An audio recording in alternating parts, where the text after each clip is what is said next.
Hello? Hi! Hi, good morning if you're in the Philippines. Tita. Hello, can you hear me? Yes, naririnig ko po kayo. Alright. Oh, What's your name? screen name na lang po. Yeah, of course. Inday na lang, Inday. Give me another name. Kasi medyo medyo condescending yan sa mga kababayan natin. Okay. Ano ba? Just another name. Doon ako nahihirapan mag-isip ng name. Ano ba? Ang hirap naman mag-isip. Ana na lang, Ana.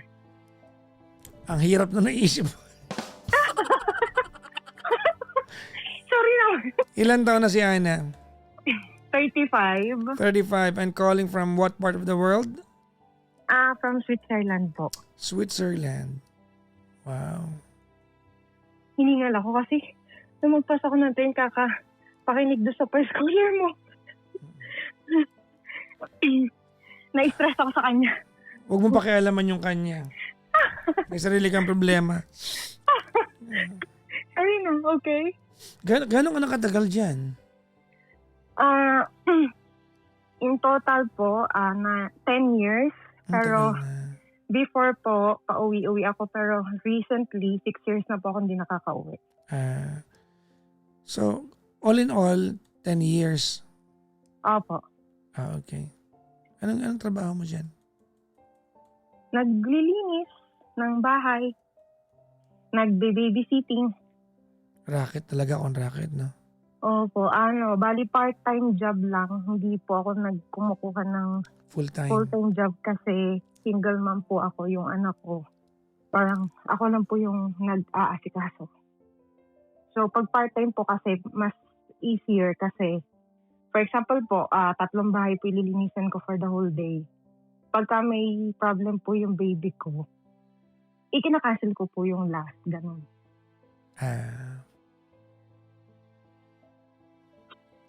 Ilan anak mo dyan? Isa po, pero in total po, 2 yung anak ko, yung isa po nasa Pinas. Magkaibang father? Opo, magkaiba. Okay. 17 na po yung panganay, yung bunso ko po, magsi-6. Okay. Ba't ka napatawag sa akin? Hindi lang po sana ako ng advice or about po dun sa father nung bunso ko. Pinoy? Opo, Pinoy siya. Okay. Hindi ko po kasi paano ba? Diyan kayo nagkakilala?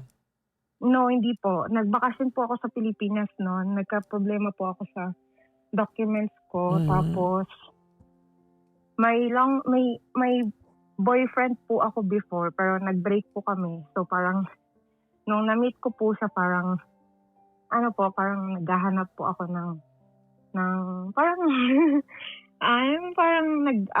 naghahanap ako ng, yung parang di ba minsan po pag nasasaktan tayo tapos parang gusto nating mag-cope, parang ganun. Pero matagal ko na po siyang kilala. Okay. So nagtaksil ka? Hindi po. Kasi yung boyfriend ko po ng 3 years before,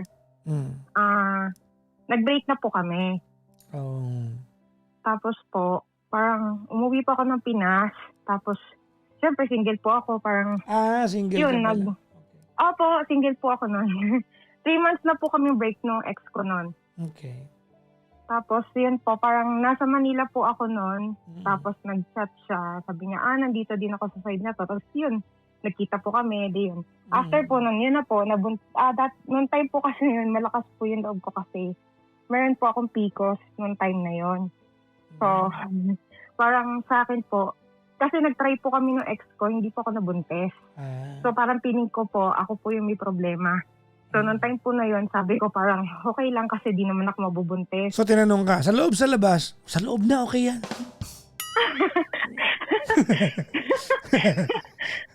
Ano pa nga ba? Yun eh. Opo. Makala niyo naman ko. Tapos yun po, so para fast forward na lang po. Nung Ano ba naayos yan? na po lahat Fast ng forward documents. naman to? Kaya ayos na po yung documents ko. Pabalik na po ako dito sa Switzerland. Okay. Yan, nalaman ko nga po na buntis ako. Tapos sinabi ko po sa kanya. Bago ka pa makaalis, Ako po alam yung- mong buntis ka na. Opo. Ba't tumuloy ka pa? Kasi ang tagal ko pong inayos yung documents ko pabalik dito sa Europe. Pero di ba bawal yun?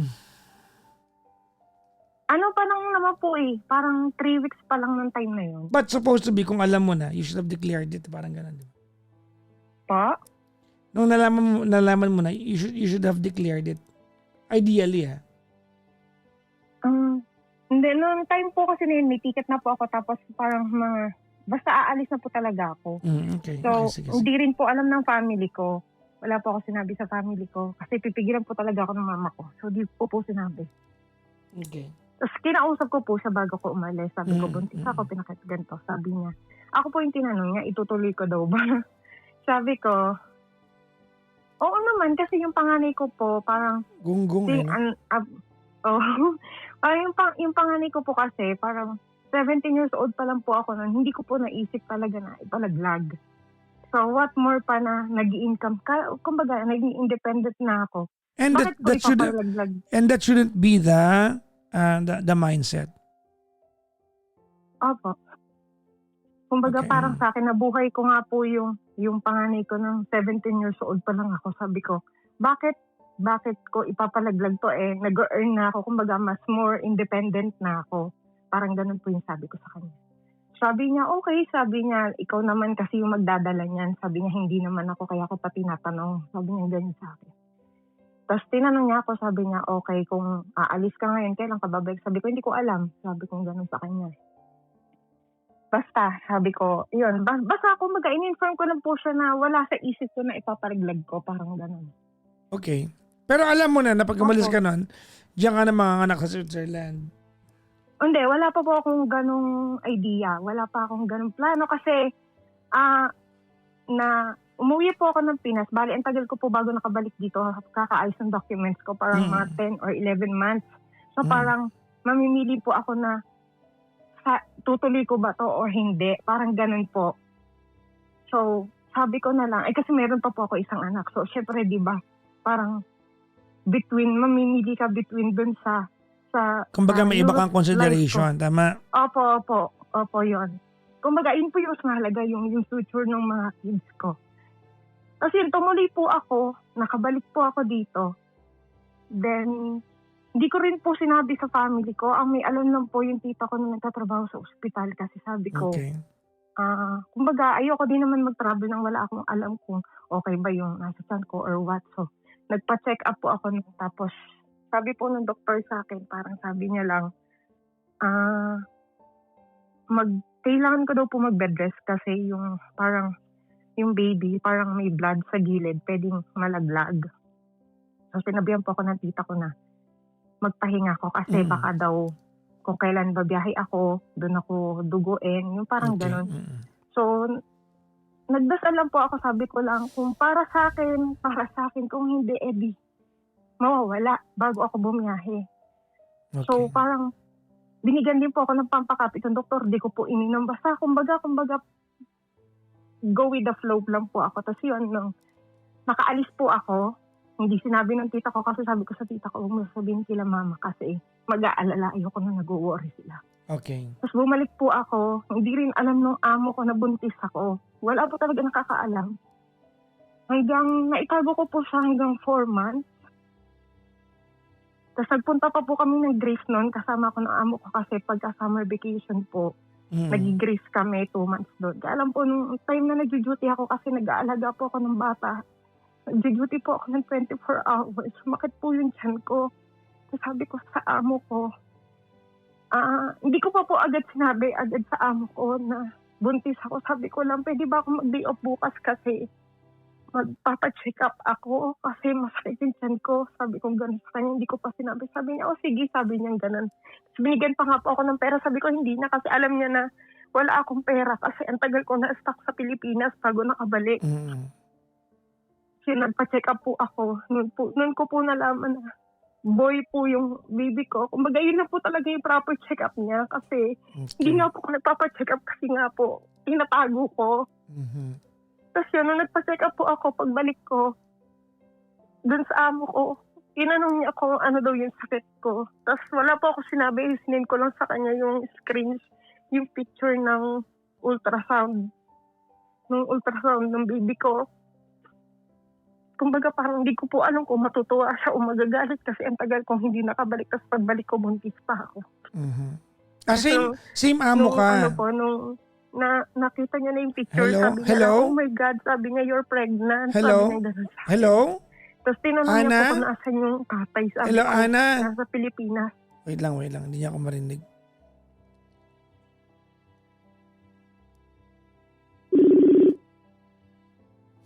Ba't namamatay? Oo, may problema yung messenger ngayon. Narinig ko naman. So what you're saying is same amo. Opo, same amo po okay. yung binalikan ko. Hinintay niya po ako. Okay. Tapos, before po ako nagpa-check up, nag-message na po sa akin yung tatay ng baby ko. Nakalimutan ko po ikwento before this. Parang mga 1 month pa lang po ako na nakabalik dito. Nag-chat siya sa akin. Sabi niya, Be, baka pwede, happy-happy muna tayo. Sabi niya gano'n. Ha? Oo, sabi niya po parang, Be, pwede, parang sinasabi po niya na ipalaglag mo muna yan para happy-happy muna kami. Parang gano'n po yung gusto niyang mangyari. What? So, gets mo naman yun kung ano implication, kung ano ini-imply niya Sabi ko, gago ka ba? Sabi ko, yung baka ko nga Baka maban naman ako. Hindi, sorry po. Sabi ko, ano ka ba? Ogag ka ba? Ganun. Panganay ko nga. Ganun. Sabi ko, ogag ka ba? Yung panganay ko nga, binuhay ko kahit 17 pa lang ako noon. Tapos ito, papa, sabi niya, di ba legal naman dyan sa Europe yun? Sabi niya ganyan sa akin. Alam Ginahin na. niya po ako. So after po doon, minura ko lang po siya. Tapos hindi na po ako nakipag-usap sa kanya kasi stress pa nga po ako noon kasi hindi ko alam kung paano sasabihin sa amo ko yung sitwasyon ko. So, yun na po. Nung nalaman na po ng boss ko, tinanong niya ako, sabi niya, nasan yung tatay? Sabi ko, nasa Pilipinas. Sabi niya. Tapos yun, sabi ko na sa amo ko na ayaw niyang panagutan. Parang gusto niya ipalaglag. Sabi ko gano'n. Sabi ko, hindi ko kayang gawin yun. Sabi ko gano'n. Tapos after po noon, yun thankful lang po ako kasi yung boss ko sabi niya, huwag kang mag-alala, tutulungan kita sa lahat ng kailangan mo. Kasi yung mga alaga ko po, bali, 4 na lalaki po yung anak niya. Napalaki ko po lahat yun. Sabi niya, huwag kang mag-alala, lalaki naman yung anak mo, lahat ng gamit, meron tayo. Parang in the end po, parang feeling ko, blessed pa rin po ako. Tapos yun po, after nun, yun na po, habang hanggang 7 months po, nabuntis ako, nagtatrabaho po ako. Tapos after nun, nung nanganak po ako,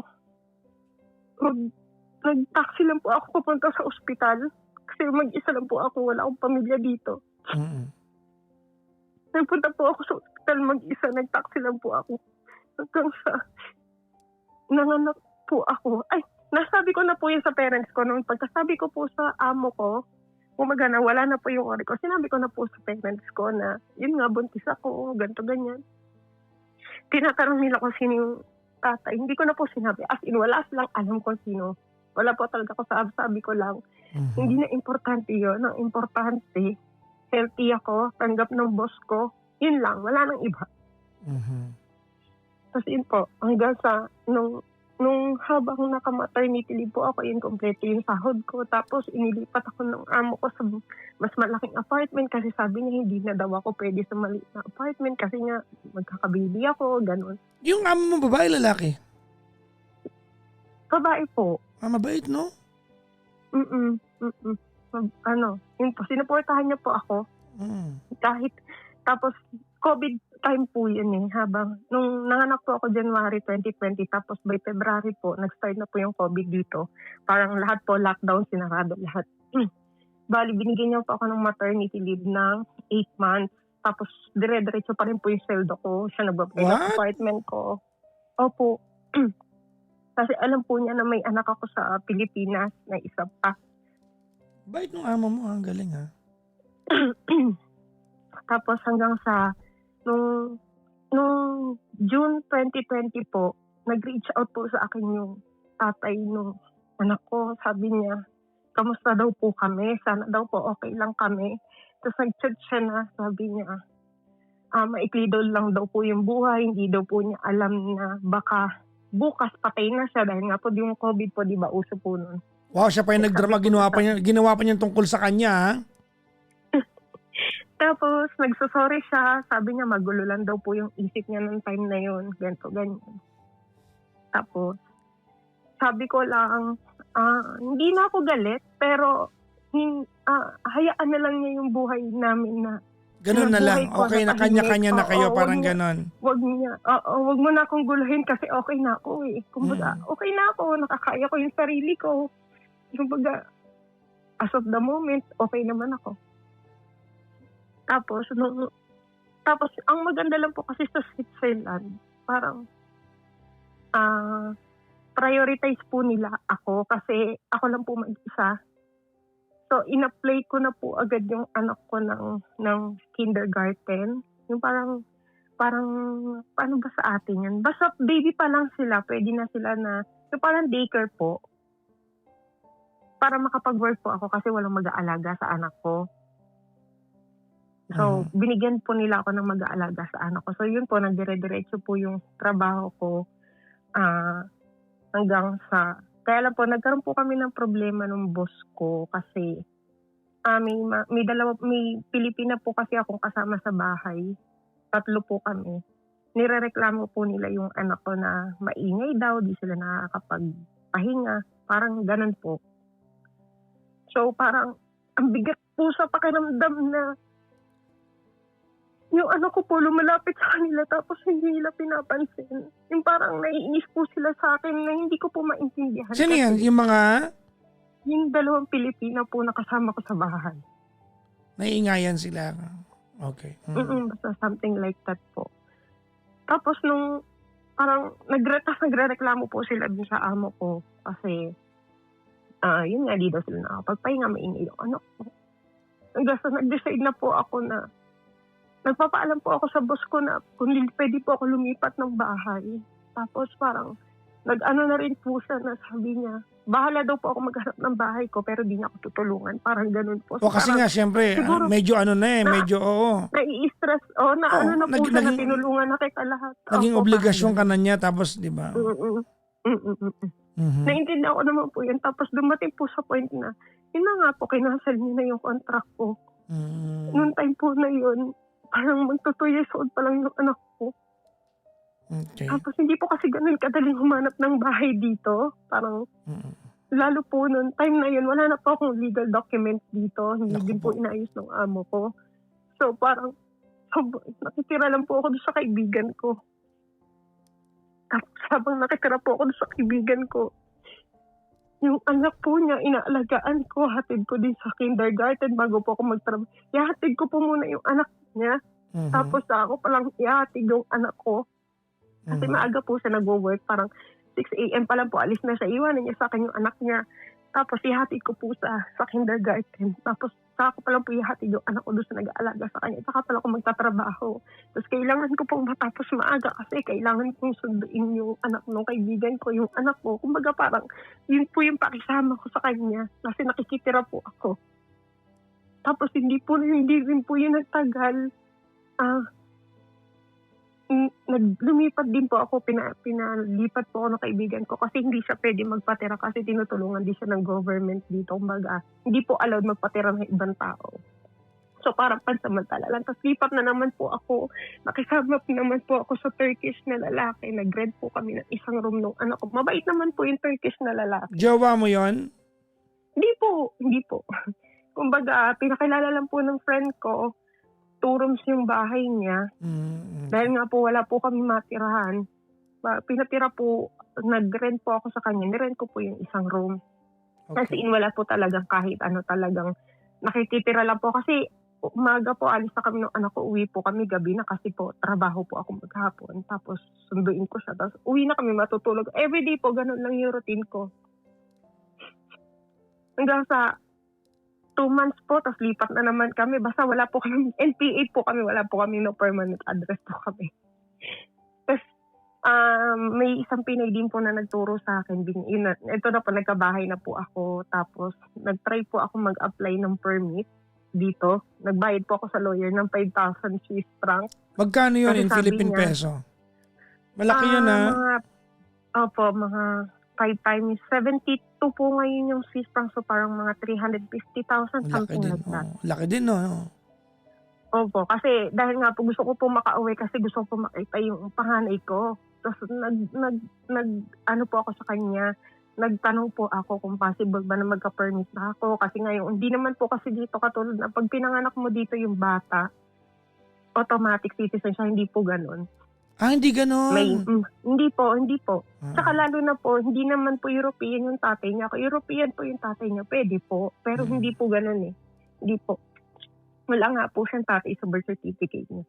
Okay. So, yun po, nag-apply po ako, nag-process po ako ng papel sa kanya. Nagbayad po ako ng 5,000. Sabi niya, magkakapapel daw kami. So, ako naman po, kahit pinangutan ko po yung 5,000 para lang magkapapel ako, makauwi ako, makabalik ako. Tapos, ang ending po, pinapauwi po kami ng Pilipinas. Gumagadi po ako nabigyan. Pinapauwi po kami ng Pilipinas. Tapos, yung tinitiran ko po na bayad, di na po ako pwede mag-stay doon kasi yun po yung dineclare ko na address sa government. Pag nag-stay po ako doon, pwede po kami mahulit kasi papadeport kami kasi nag-decide po ako na magtago, nag-stay po ako. Tapos, yun po, nawalan po ako ng trabaho kasi yung trabaho pinadala ng government ng letter na pinagmumulta sila lahat ng 5,000 each kasi nga, bakit nila ako in-employed, wala akong papel. So parang back to zero na naman po kami kasi wala akong trabaho, wala akong bahay. Ba't di ka umuwi Lipat na naman. Kasi yung anak ko po, natatakot po ako umuwi ng Pinas kasi yung panganay ko po gusto ko mabigyan ng magandang buhay. Tapos yung bunso ko po, gusto ko magkaroon siya ng future, magandang future dito. Kasi nagtanong naman po ako sa NGO. May mga NGO naman po na tumutulong dito. Nagtanong ako nung advantage saka disadvantage kung mag-i-stay ako. Bago po ako nag-decide na mag-stay. Sabi nila, kung gusto ko mag-stay, kailangan kong iwanan lahat ng declare job ko, yung declare address ko, as in lahat. Tapos lipat na naman ako ng bahay, hanap na naman ng bagong employer, sabi nila. Tapos pag daw po 5 years old na yung anak ko, pwede nila akong tulungan na sila yung mag-process ng permit. Sino may sabi niyan? Yung mga NGO po dito, parang mga social worker. Okay. Tapos, in-advisean po nila ako na pag 5 years old daw po yung anak ko, automatic po yun na dito pinanganak. Tapos 5 years old, kumbaga, yung life niya dito na, kumbaga kung nagse-French na siya, kung nag-i-school na siya dito, yon pwede na daw po kami ulit mag-apply. Okay. Kaya po ako nag-stay. Kasi nung time na yun, 3 years old na yung anak ko. So parang 2 or 3 years na lang yung hihintayin ko.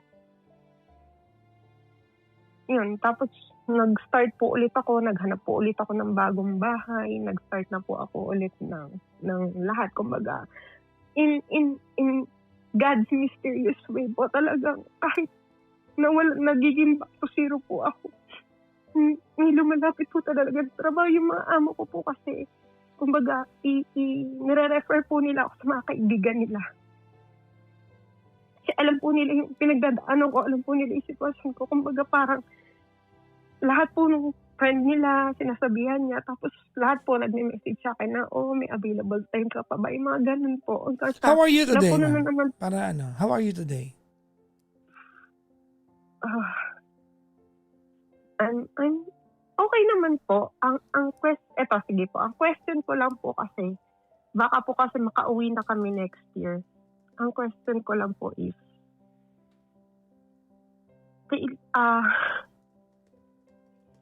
papakilala ko po ba yung bunso ko dun sa tatay niya or okay lang na huwag na? Kasi ang ikinakatakot ko po kasi ngayon pag tinanong po ako ng bunso ko kung nasa yung tatay. Huwag mo ipaliwanag yung tanong mo. Tanungin mo lang muna ako. Ana. Ana, Po. huwag mo ipaliwanag yung tanong. Tanongin mo muna ako. Anong tanong mo? Ipapakilala ko po ba yung tatay niya? Deserve po ba niya na ipakilala ko sa anak ko? Well, I think the context of the question is wrong.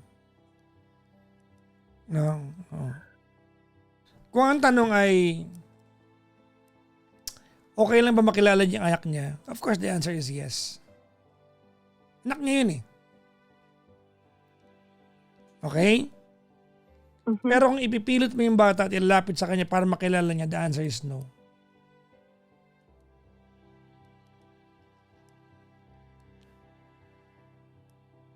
Okay po. Ulitin ko, ma'am, ha? Kung ikaw yung gagawa ng paraan para makilala niyo yung anak niya, wag. Okay po. Pero kung deserve ba niya makilala pag siya yung gumawa ng paraan, of course, anak niya yun eh. Mhm. But you don't have to be the first one to make the move. Paano po pagka tinanong ako ng anak ko? Kasi ngayon po medyo tatanong na siya. Pag sinusundo ko siya sa kindergarten, sabi niya, Mama, bakit sila may papa? Ako wala. May papa siya. Hindi ko po kasi alam kung anong isasagot ko. May papa yung anak mo. Hindi niya lang niya kasama. Ganito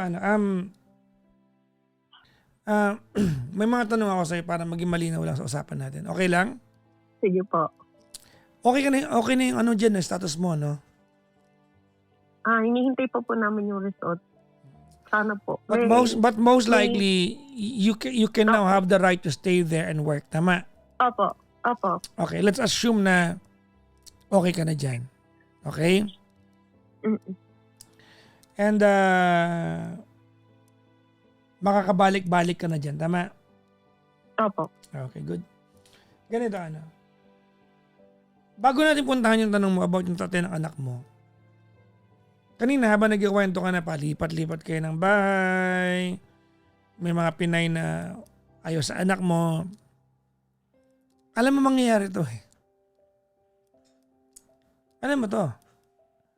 Whether you admit it or not, kasi niloko mo yung system eh. Papunta ka pa lang alam mong buntis ka eh. Mm-mm. Tama, mali. Ano to, mababait nga yung unang amo mo kasi kahit siya niloko mo eh. Hindi mo dineclare yung kalagayan mo. Hello po? Hello, narinig mo ako? Hello? Hello? Messenger, nakakapagod ka na. Tawagan lang natin ulit. Ayan, Hello you're po. back. Narinig mo ako?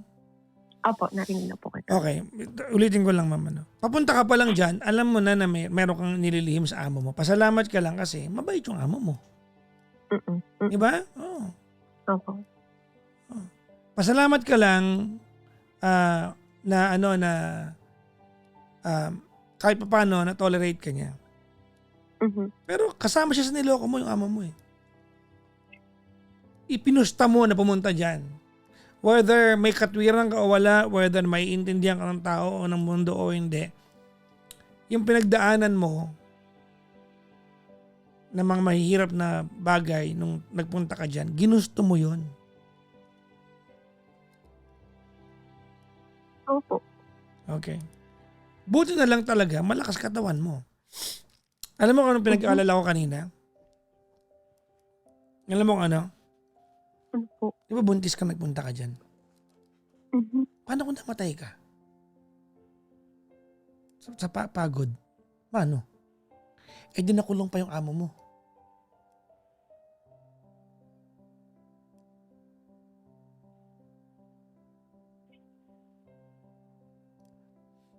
Pinapaano ko lang to. Nakalipas na to. Tapos na to. Napagdaanan mo na to. Diba? Pinapaalala ko lang kasi because there are consequences of actions. Yes po. Diba? May consequences yan. In the same manner, sa tanong mo rin, pag hindi mo pinakilala yung anak mo sa tatay, pag gusto ng tatay, yun ang kondisyon dito ha. Opo. Pag gusto ng tatay, pag gagawa ng paraan yung tatay para ilapit niya yung sarili niya sa buhay ng anak niya. Only if. Gets mo, ma'am? Opo. Only if. Pero hindi ikaw yung dapat maglapit sa bata doon. Kasi po, someday, may consequences din po yan.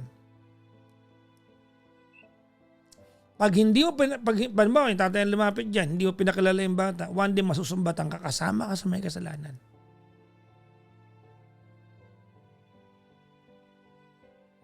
Yes, ma'am? Only if, ma'am. Pag lumapit, hayaan mo, makilala. Ba't naman hindi? Karapatan ng tatay siya nun.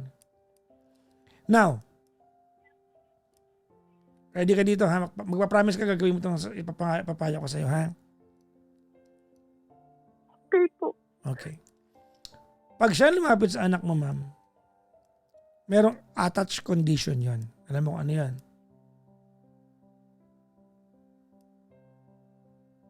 Alam mo kung Ano po? magsustento siya. Kahit gaano kalaki o kaliit ang kaya niya, magsustento siya. Hindi po pwedeng hindi. That should be the condition. Kung gusto mong bilangin yung panahon na 2 taon, okay, well and good. Pero kung gusto mo from the moment na makita niya yung bata, magsustento siya. Hindi po pwedeng tatay ka lang sa relasyon. Hindi po pwede yun. Wala tayong alam mo, Ana, hindi mo kailangan yung pera na yun. Kaya mong kitain yan. Malakas ka eh. Marunong ka sa buhay. Tama? Opo. Hindi mo kaya. Pero, obligasyon niya yun. Yun ang attached condition doon. Kailangan niya magsustento. Kailangan niya magpangako ng buwan-buwang ibibigay niya sa anak ninyo.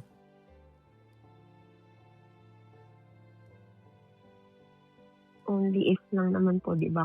Yes. Pero huwag mo ipilit. Kaya naman sa bata. Ipilit naman mo. po. Paano po pag, example, hindi naman siya nag-insist, tapos magtatanong po yung anak ko? Well, sabihin mo sa anak mo. Hindi nagpunta tatay mo dito. Ayoko po kasi sabihin sa kanya na... You cannot, no. You cannot hone that kid with lies. That's the last thing you want to do. Ayoko po kasi masaktan yung anak ko sa totoo nangyari. Well, kalkulasyon mo na yan, ma'am. Gusto mo kita sisihin, pero sige, nasabihin ko na lang din. Ikaw din eh. Hindi mo ganong in-audition yung manghubad ng panty mo eh. Kwento mo to ha. Tama ka mali? Opo. Diba? Ay, ano yan eh, biglaan yan eh. Diba? Hindi ka nag-ingat, alam mo yan.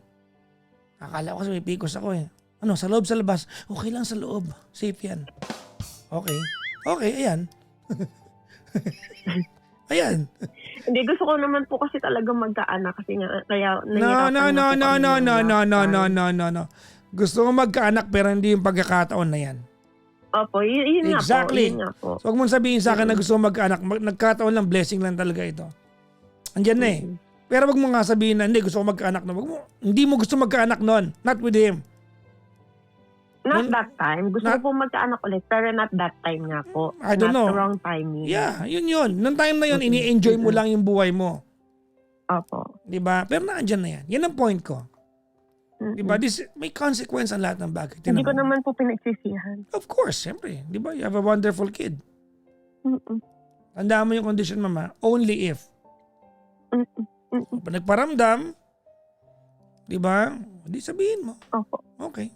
Bago ko magpakita rito pag-usapan, bago mo makita yung anak mo, hindi ko pagdadamot sa'yo pag-usapan natin, ano obligasyon mo monthly sa kanya? Doesn't matter kung magkano yun. Hindi pa pwedeng, sa lahat ng mga tatay dyan, ang bit-bit nyo lang yagbanin ninyo, mga hayop kayo. Hindi pa pwedeng tatay lang kayo sa relasyon. Hindi pa pwede yun. Alam mo ba marami nakakausap na ganyan? Okay lang, sa abroad naman yung anak ko tsaka yung nanay, hindi ako sustento. Hindi pa pwedeng ganun. Kasi po nung mga nakaraan taon, di naman ako nag-worry kasi hindi naman kami umuwi ng Pilipinas. Pero kasi ngayon parang natatakot ako na paano pagka yung aksidente na magkita kami. Alam mo po yung ganun. Only if. May mga common friends po kasi. Only if. Yes po. Gets mo, ma'am? Opo. Huwag mo ipilit yung bata sa nakakaya naman sa bata. Ipipilit mo sa bata. Hindi ko naman po gagawin. Of course. Hindi deserve ng bata yan. Ang Gets? dami kong hirap tapos ipupush ko lang sa kanya yung anak ko ng gano'ng kadali. Ang dama, mama. Only if. Gets? Opo. Only if. At merong attached condition yun. Mhm. Okay po.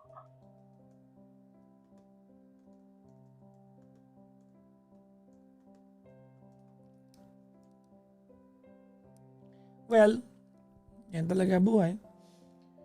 If anything, you did good, Ana. Thank you po. Ang galing mo nga eh. Ang galing mo. Naitawid mo to. Mag-6 years old na po yung anak ko next month. Hindi ako proud, ha? Hindi ako proud kung paano mo ginawa ito kasi medyo dubious yung dating eh, no? Medyo dubious eh. Pero ang galing mo. Ang galing mo sa part na yan. Di ba?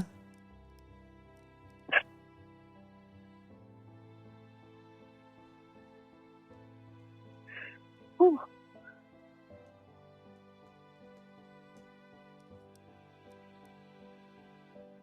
Okay? Okay? hello po. Hello? Narinig mo ako? Ano ba? Alam mo, ikaw, messenger, malapit ka na talagang, duduruin na kita. Ha? Ay, nako. We're trying to get her back, by the way.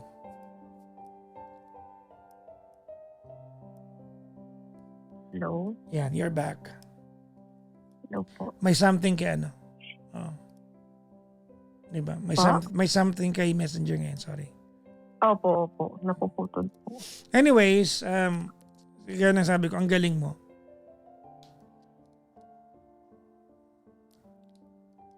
I'm not proud of the way she did things, but you did it anyway. Story of your life. Mhm. No?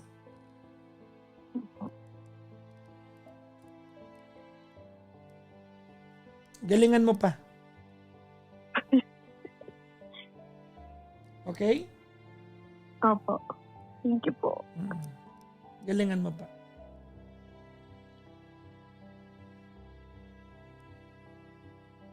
Saan po? Saan ko po gagalingan lalo? Sa buhay, anong pinagkasam? Alam mo yung utak mo talaga. Joke lang. May assignment ako para sa'yo. Ano po yun? When things are better, i-afford mo sa sarili mo yung chance na pasalamatan yung amo mo na nag-save sa'yo. Always naman po. Nakakausap Kahit mo po pa. nung di na ako nag-work sa kanya. Nakakausap mo pa. Pag-birthday niya, nagpapadeliver ako ng... Although hindi na kami ganun ka-okay na katulad dati na laging in contact. Siyempre kasi hindi naman ako nag-work sa kanya.